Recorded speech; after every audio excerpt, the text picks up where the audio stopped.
नमस्कार दोस्तों, आज अपना चैप्टर को कंप्लीट करने वाले हैं। कुछ पोर्शन रहता था ये लेक्स वाला, और उसके बाद इकोनॉमी के लिए किस प्रकार से रिवर्स महत्वपूर्ण होती हैं, और उसके बाद सबसे लास्ट में किस प्रकार से इनका पोल्यूशन हो रहा है। आज हम इनके बारे में बात करने वाले हैं। तो शुरुआत करते हैं आज के लिए। India has many lakes these different from each other in size and other characteristics. Most lakes are permanent, some contain water only during the rainy seasons, like the lakes in the basins of inland drainage of semi-arid regions. There are some lakes which are in the result of the action of the glacier and ice sheets, while others have been found by the winds, river action and human activities. तो यदि हम बात करें भारत की जो नदी, ये जो लेक्स आपको देखने को मिलेंगे, ये जो झीलें हैं, ये बहुत ज़्यादा अंतर इनमें देखने को मिलेगा। उनके आकार में हो सकता है, उनकी कुछ अदर करेक्टरिस्टिक्स हो सकती हैं। कुछ लेक आपको परमानेंट देखने को मिलेंगी, कुछ क्या टेम्परेरी देखने को मिलेंगी।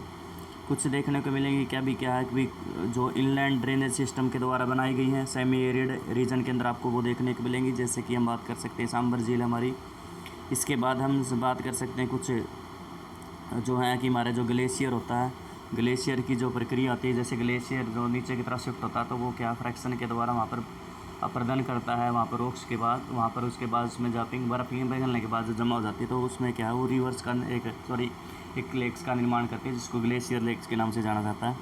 इसके अलावा क्या है कि बहुत कुछ क्या है हवा द्वारा बनाई जाती हैं, कुछ रिवर के द्वारा भी बनाई जाती हैं, जैसे ओक्सबो लेक एग्जाम्पल आ जाए। कुछ हमारे द्वारा मनुष्य द्वारा भी बनाई जाती हैं।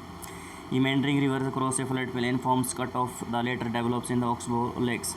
ये जो आप लोग पढ़ के आए हैं पिछली क्लासेज में, जिस प्रकार से नदी ऐसे चलती है, तो क्या कई बार क्या है जब वो ये इस प्रकार से चलती है नदी, तो कई बार क्या है जो हमारा ये जो गाद होता है लगातार जमा होता रहता है, तो नदी क्या करती है अपना रास्ता चेंज कर लेती है और वो सीधा निकल जाती है, और ये कुछ क्षेत्र होता है वो खाली बच जाता है, और समय के साथ साथ क्या है एक लेक्स के रूप में डेवलप हो जाता है। उसके बाद spills and bars from the lagoons in the coastal areas, example the Chilka lake, the Pulicat lake and the Kolleru lakes. Lakes in the region of inland drainage system, sometimes seasonals, for example the Sambar lake in Rajasthan which has salt lakes, it is water used for producing salt। उसके बाद कुछ examples हैं जो हमारे जो समुद्री जो जल होता है, जिस प्रकार वो तट की तरफ आता है तो वो तट को काटता रहता है, तो वहाँ पर क्या है कि वहाँ पर भी वो क्या करता है, ये लेगून्स का निर्माण होता है, जिसको खारे पानी की झीलें कहते हैं। चिल्का लेक इसका एग्जाम्पल है, कोलेरू लेक भी इसका एग्जाम्पल है। एक पुलिकट झील आपको जो देखने को मिलेगी, इसको कुछ एग्जाम्पल अभी। इसके बाद हम बात करें तो इनलैंड वाटर की बात की थी हमने, जो इनलैंड ड्रेनेज पैटर्न है वो भी क्या करता है कि भी राजस्थान के अंदर जो आपको देखने को मिल रहा है, सांबर जो लेक आपको दिखाई दे रही है, वो इसका एक एग्जाम्पल आएगा। और जो इस लेक्स का निर्माण है वो क्या है हमारा जो साल्ट बनाने के लिए उपयोग की जाती है। Most of the fresh water lakes are in the Himalayan regions, they are of glacier origin. In this world they formed when glacier dug out a basin which was later filled up with a snowfall melt। देखो इसके बारे में अभी मैंने बताया कि जो fresh water है, जो आपकी लेक्स आपको देखने को मिलेगी, वो हमारे माउंटेन एरियाज़ के अंदर देखने को मिलेगी, जो उनका निर्माण ग्लेशियर के कारण हुआ। जैसे कि हमने अभी पहले बताया था कि भी जो कि जिस प्रकार से जो ग्लेशियर होता है उसको फिर खिसकने की वजह से क्या वो काफ़ी बड़ी मात्रा में क्या उसको काटता चला जाता है, और समय के साथ साथ जब उसके अंदर क्या है भी बर्फ़ पिघल कर उसके अंदर पानी के रूप में जब जमा हो जाती है तो वो एक लेक्स का निर्माण करती है। उसके बाद है Wular lake in the Jammu Kashmir in contracts is the result of tectonic activities. लेकिन क्या कि जो बुल्लर लेक है वो टेक्टोनिक एक्टिविटीज़ के कारण उसका निर्माण हुआ। It is the largest fresh water lake in India, और भारत की सबसे बड़ी क्या है फ्रेश वाटर की आप ताज़े पानी कह सकते हैं, ये सबसे बड़ी झील है। The Dal lake, Bhimtal, Nainital, Loktak and और some other important fresh water lakes. इसके अलावा कुछ और महत्वपूर्ण जो है आपको देखने को मिलेगी, ये जो लेक्स आपको देखने को मिल सकती हैं, जैसे कि हम बात करें डल लेक की है या फिर भीमताल की बात करें, ये नैनीताल में नैनीताल है, या फिर लोकतल बरमपति है, जैसे कि कुछ अलग अलग से नाम है कि ये भी क्या आपको देखने को मिलेंगे, ये भी अलग प्रकार की विशेषता रखते हैं।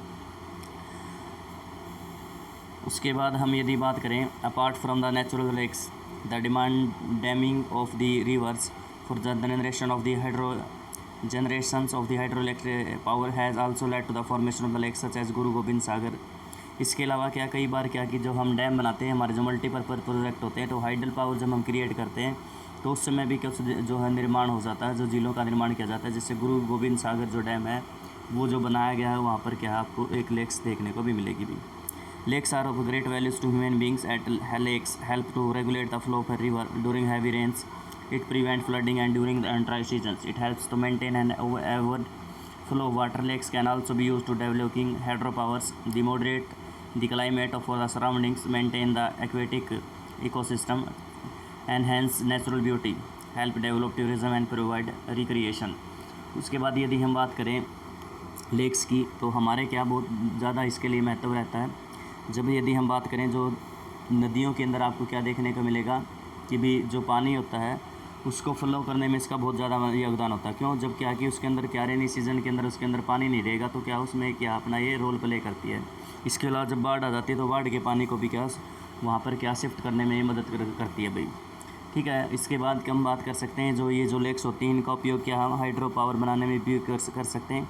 उसके बाद आसपास के क्षेत्र के क्लाइमेट को क्या ये मेंटेन करके रखती है, जो हमारा जलीय पारिस्थितिक तंत्र है उसको बना के रखती है और एक नेचुरल हमारे लिए ब्यूटी क्रिएट करती है, जिसकी वजह से क्या टूरिज़्म इनकी तरफ आकर्षित होता है और लोग आएंगे और वहाँ पर क्या है उसको आनंद उठाने का प्रयत्न करेंगे भाई।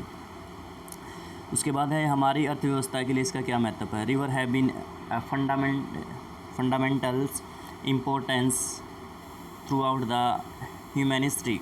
Water from the river is a basic natural resource essential for the various human activities. Therefore, river banks have attracted settlers from the ancient times. These settlements have now become the big cities. Make a list of cities in your state which are located on the bank of the river. यदि बात करें जो river की, ये हमारे लिए क्या बहुत महत्वपूर्ण आधारभूत आवश्यकताओं को पूरा करती है। यदि हम पूरे विश्व के इतिहास को देखा तो सबसे पहले जो मनुष्य ने रहना पसंद करते थे ना, तो वो नदियों के किनारों पर बसना शुरू किया था। जो सभ्यताएं हैं प्राचीन हमारे इतिहास की, वो सारे के सारे क्या देखने को मिलेंगे आपको, एक नदी के आसपास बसना शुरू हुई थी क्योंकि वहाँ पर पानी की बहुत बड़ी मात्रा में उपयोगिता होती थी। Therefore river banks have attract student है। उसके बाद हमने बात की थी कि भी ये जो रिवर के जो किनारे होते हैं इसलिए क्या है जो रहने वाले लोगों को क्या अपनी ओर आकर्षित करते हैं। और आज के समय में क्या है कि वो सेटलमेंट्स क्या बहुत बड़े बड़े शहरों के अंदर वो विकसित हो चुकी हैं भाई। Using rivers for irrigation, navigation, hydro power generation is a special significance particularly to a country like India where agriculture is the major source of livelihood of the majority of its population.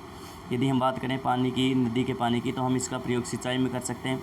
हम यहाँ पर क्या नौका वाहन कर सकते हैं, हम हाइड्रो पावर बना सकते हैं और अलग प्रकार से क्या इनका उपयोग किया जा सकता है। स्पेशल तौर पर यदि हम बात करें तो इसका प्रयोग क्या हम एग्रीकल्चर में इरीगेशन के लिए कर सकते हैं, क्योंकि हमारे यहाँ पर बहुत बड़ी मात्रा में पॉपुलेशन क्या है सबसे ज़्यादा कह सकते हैं जो खेती के कार्यों के अंदर लगी हुई है। एक और इसके साथ साथ जो समस्या है वो रिवर पोल्यूशन की है।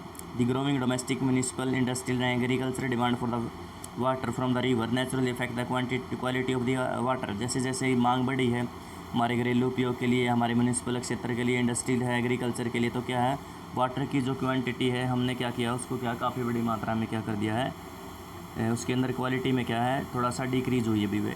As the result more and more waste is being drain out of the river reducing their volume. इसके साथ साथ क्या है कि भी बहुत बड़ी मात्रा में जो वेस्ट मटेरियल है वो नदियों के अंदर सीधे तौर पर डाल दिया जाता है। On the other hand a heavy load of under treated waste sewage and its industrial influence are emitted into the rivers. इसके साथ साथ क्या भी हम यदि बात करें बहुत बड़ी मात्रा में जो हमारा अनट्रीटेड सीवेज होता है, यानी कि जो हमारा सीवरेज सिस्टम होता है, या दूसरा जो इंडस्ट्रीज़ इफ्लुएंट्स होते हैं, जो हमारे इंडस्ट्री से निकलने वाला मटेरियल होता है वो सीधे तौर पर क्या नदियों के अंदर फेंक दिया जाता है।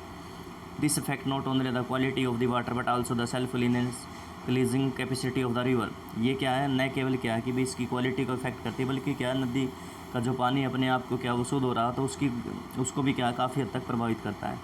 For example given the aquatic stream flow the Ganga river is able to dilute and assimilate pollution load within 20 kilometre of large cities but the increasing of urbanization and industrialization do not allow it to happen and its pollution level of many rivers has been rising।